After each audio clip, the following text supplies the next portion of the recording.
The episode starts with a 911 distress call on June 14, 2015, from a worried neighbor, Lacey, stating nobody at Dee Dee's house is answering. Lacey cries for the police to hurry, revealing that her neighbor has posted some terrible and depressing posts on her Facebook page. In the meantime, her mother, Mel, enters Dee Dee's residence through a window to check if anything bad has happened. As she stares at the silent house, the police sirens can be heard in the background. After a while, the detectives finally enter Dee Dee's house and discover her badly stabbed corpse in the main bedroom. They share the news with Lacey and her mother, who are now worried about Dee Dee's daughter, Gypsy's whereabouts. The show then flashes back to 7 years earlier. Dee Dee lives with her sick and wheelchair-bound daughter, Gypsy Rose, in their new home provided by Habitat for Humanity. The two arrived in the new neighborhood in Springfield, Missouri in 2008, following the destruction of their previous home, caused by Hurricane Katrina in 2005. One day, they sit for a television interview where Dee Dee talks about how getting the house was like a Disney dream for her. In the next scene, Dee Dee shaves Gypsy's head in the kitchen sink. As they talk, Dee prepares a medication concoction and injects it into Gypsy's stomach via a long tube.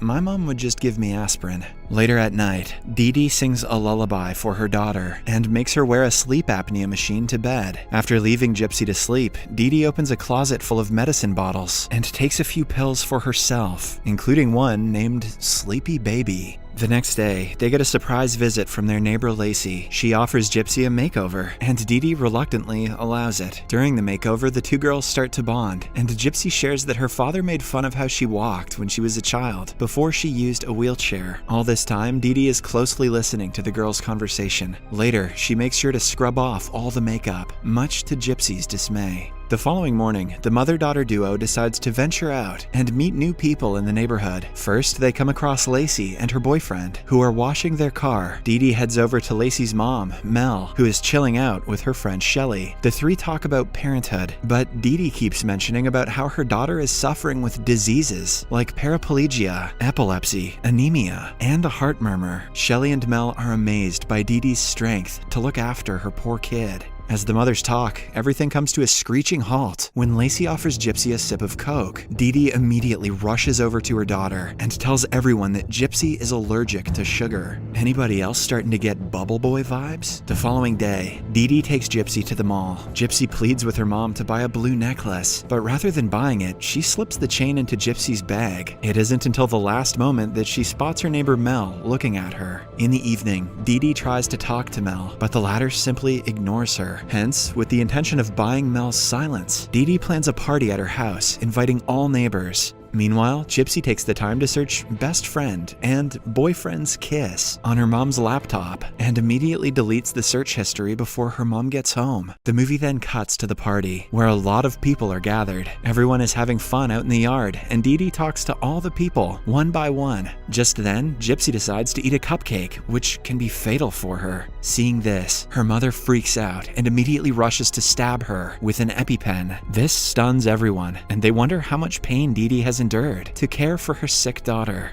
Gypsy wakes up at the hospital and overhears the doctor telling Dee Dee that she is not allergic to sugar. While leaving, they find Mel waiting outside to drop off Dee Dee's wallet that she had left at the party. Dee Dee thanks her and laments that she doesn't want people to see her as a woman with a bad reputation due to her past. Mel also reveals that she has her own troubled past, so she understandably offers to start afresh. At night, Gypsy lays her daughter down for bed and puts on her usual sleep apnea machine. As Gypsy fades off to sleep, Dee Dee opens a stash of checks addressed to Claudine Blanchard, possibly her real name. After that, she goes to bed next to her daughter. Less than an hour later, Gypsy wakes up while her mom is asleep and shuts off her machine to get out of bed. Gypsy, who had been a wheelchair user up until this moment, stands on her feet and slowly tiptoes her way out of the room. She then goes to the kitchen to eat whipped cream while readying her EpiPen, but after she licks a handful, there's no shock. It turns out that she isn't allergic to sugar. Her mom had just lied about it.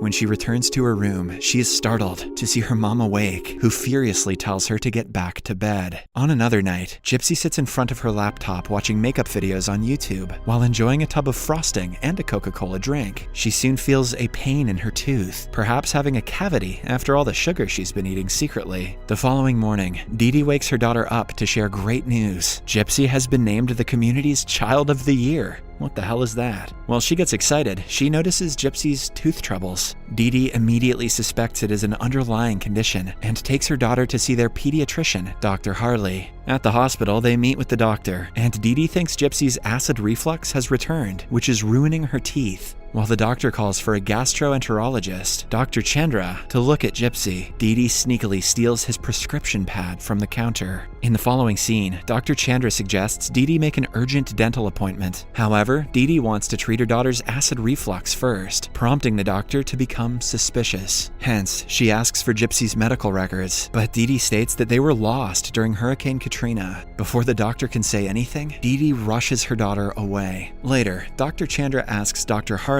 if he has confirmed Gypsy's full medical history, but the latter has no answer. After this, the scene cuts to Dee Dee and Gypsy waiting in their car outside a pharmacy. Surprisingly, Dee Dee takes out the writing pad that she had stolen and forges some prescriptions on it. "Don't forget to write scissorp, mummy." Back to the present, the detectives examine Dee Dee's stab wounds. Meanwhile, Lacey suspects someone might have been after Gypsy instead of her mother. She also informs the detectives about all of Gypsy's underlying illnesses. The movie goes back to 2009, where Gypsy has one of her teeth rot out completely. While brushing them, she whimpers with excruciating pain as the sink is left in a bloody mess. Because of this, her mother starts giving her more unnecessary medications. After a while, Dee Dee takes Gypsy over to Lacey's, who is hanging out with her friends. As the group discusses trivial topics, one of the girls notices Gypsy's bad tooth, prompting Gypsy to reveal that she has been sneaking out to eat sweet things at night. Meanwhile, Dr. Chandra isn't ready to give up on her suspicions. She makes several calls to hospitals to learn more about Gypsy's medical history. She finally places a call to Child Protection Services, and Allison, one of the representatives, pulls up on Dee Dee's doorstep. Seeing this, Dee Dee immediately springs into action, feeding sleeping pills to Gypsy to make her look sick. Allison introduces herself and looks around the house. When she asks for Gypsy, Dee Dee lies to her, saying that her daughter has the mind of a 7-year-old. Soon, Allison sits for a talk alone with a medicated Gypsy, while Dee Dee lurks at the doorway. She interrogates the little girl continuously to check if she is fine. However, as Gypsy speaks, she appears disoriented and dizzy, hence confirming her mother's claims. After this, Allison questions Dee Dee about her social security card, not matching the name on her address. But as usual, the mother uses Hurricane Katrina as an excuse. With this, Allison decides to conclude her visit, as she didn't find any suspicious activity. Allison should be fired. That whole trip was sus as hell. Next, Dee Dee takes Gypsy to the dentist to have her teeth extracted. After she is put under anesthesia, she wakes up to find most of her teeth gone. The little girl weeps while looking at herself in the mirror with a swollen mouth. Later, Gypsy tells her mom that she doesn't want to attend her Child of the Year award ceremony, not wanting to show herself in such a state in front of people. However, this only angers Dee Dee, and she yells that Gypsy is going to the event. We are then taken to the award day, where Dee Dee is preparing her daughter for the big event. She also brings some dentures for Gypsy to wear while on stage. After a while, her name is called upon on the stage for the Child of the Year award. Along with the recognition comes financial help of $5,000. Dee Dee cannot contain her happiness after receiving the check, while the crowd cheers them on. She then gives an emotional speech before she and Gypsy sing an impromptu rendition of "I'll Be There." Cringe. Meanwhile, Dr. Chandra calls to check on Gypsy and manages to get an appointment with her despite Dee Dee's reluctance. In the evening, Gypsy and Dee Dee are back at the hospital for their appointment with Dr. Chandra. In her room, the doctor manages to talk with Gypsy alone and tries to convince her that she isn't allergic to sugar. She offers a can of Coke,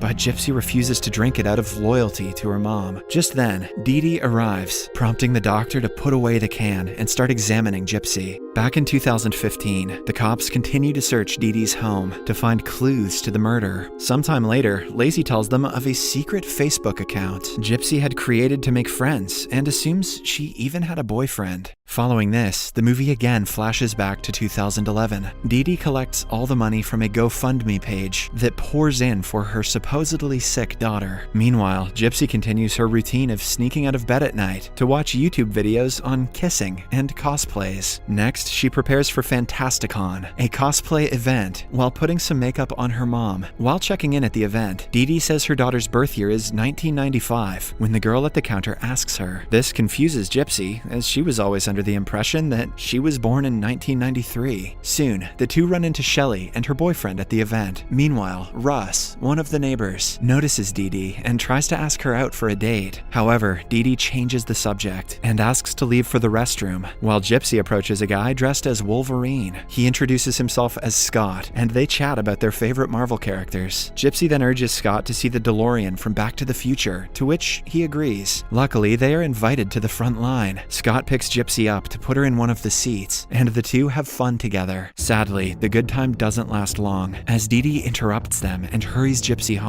At the same time, Russ again shows up, trying to get Dee Dee's attention, and shares that he too had a son in a wheelchair before he died. After they reach home and tuck themselves in bed, Gypsy sneaks out again to open a Facebook account, hoping she will find Scott online. However, she becomes confused about her birth date again, so she checks her mother's purse. To her surprise, her actual birthday is in 1991, meaning she's 19 years old. Angered by her mom's lies, because this makes her a predator if she goes after Scott, she steals some cash from her. The following day at a gas station, Gypsy secretly buys a cell phone. In the next scene, Dee Dee surprisingly gets a call from Russ, prompting her to ask where he got her number. Meanwhile, Gypsy starts talking with Scott through her new phone, sharing about her hospital staff, whom she refers to as her friends. Dee Dee continues to get phone calls from Russ, but their brewing romance cuts short when he offers to help her with her sick daughter. As expected, Dee Dee doesn't want anyone close enough to unravel her lies. On the other hand, Gypsy has also become close with Scott. She subtly suggests that she wants to run away with him. She also gives him her address if he wants to send a gift. Lo and behold, he sends her a package containing a red Ariel wig. One day, Lacey catches Gypsy smiling at her phone and asks her about it. Unlike her mother, the little girl shares everything. She talks about Scott, who she refers to as Prince Charming. Before departing, she also tells Lacey about her secret Facebook account, which is under the name Emma Rose. Later at night, Gypsy gets a message from Scott saying that he's in an emergency room at the hospital, so he cannot talk. This worries Gypsy, and she immediately heads to the hospital. When Scott sees her, he is taken aback that Gypsy can stand on her 2 feet. Back at home, Dee Dee wakes up to find that her daughter is nowhere to be seen at the house. She then finds a note Gypsy left, stating that she is fleeing with her Prince Charming and never coming back. Elsewhere, Scott takes Gypsy to his place. She is seemingly happy to be home with her Prince Charming and puts some ice packs on his bruises. After chatting for some time, they kiss, but get interrupted by Dee Dee at the door. Dee Dee begs her daughter to return home and admits that she nearly had an anxiety attack while she was gone. Hearing her mom, Gypsy reluctantly agrees to return. Before leaving, Dee Dee tells Scott that Gypsy is only 14 years old. Once back home, Dee Dee pulls her daughter's red hair and forces her back into the wheelchair.